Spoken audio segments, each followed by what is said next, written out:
Pemirsa, pernahkah Anda mencicipi makanan tradisional khas Mandar yakni pupu? Kuliner yang terbuat dari olahan daging ikan ini juga sering dijadikan sebagai pengganti lauk saat sarapan pagi. Nah, seperti apa cara membuatnya? Berikut liputannya untuk Anda.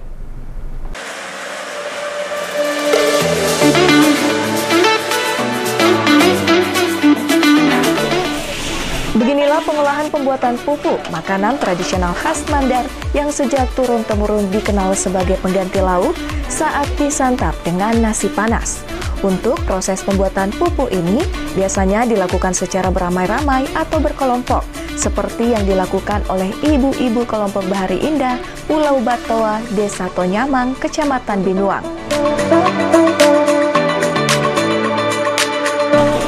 Pembagian tugas pembuatan pupu pun dilakukan mulai dari menyiapkan bumbu hingga pengolahan akhir dengan cara digoreng.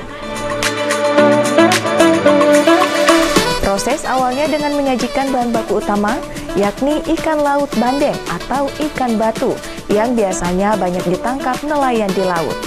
Lalu ikan tersebut terlebih dahulu dibersihkan untuk kemudian direbus hingga daging dan tulang terpisah. Setelah itu kita siapkan bawang merah, daun serai, cabai rawit, garam, dan jeruk untuk dicampur jadi satu dan di blender.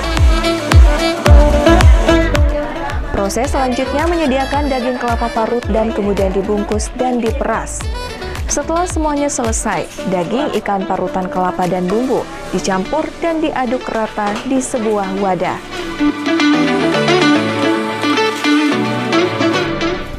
Sementara para ibu-ibu lainnya bertugas untuk membentuk segitiga adonan pupu, kemudian dimasukkan ke dalam wajan dan siap untuk digoreng. Menurut ketua kelompok, dalam sehari mereka bisa membuat pupu hingga 10 kg daging ikan dan menghasilkan sebanyak 1000 biji.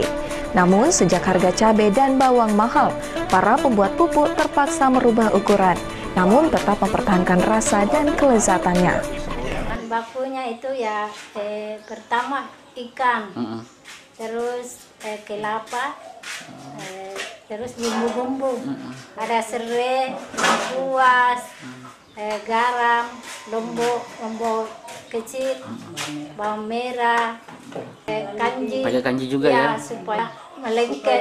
Oh, lengket ya? Iya. Kenyal gitu? Iya, kenyal jadinya. Ya. Terus? Kalau ada acara pasti ada yang namanya ini pupu. Oh, pupu. Kayaknya masih mau pedas-pedas gitu. Kayaknya mau pedas-pedas sedikit. Karena kalau kita makan dengan nasi, Ya. itu kan ya kadang hilang rasanya kan. Kita mau kan makan ini. Ini kan pengganti ikan sebenarnya. Kalau ini anak-anak kita buru-buru, anak-anak pergi sekolah. Nah, ini paling enak ini nasi putih panas dengan ini. Wah. Selain dijual ke pasar secara langsung, mereka juga melayani pemesanan secara langsung. Terlebih lagi saat pesta pernikahan, pembuatan pupu akan kebanjiran order. Dari Polewali Mandar, Husar Senal, iNews melaporkan.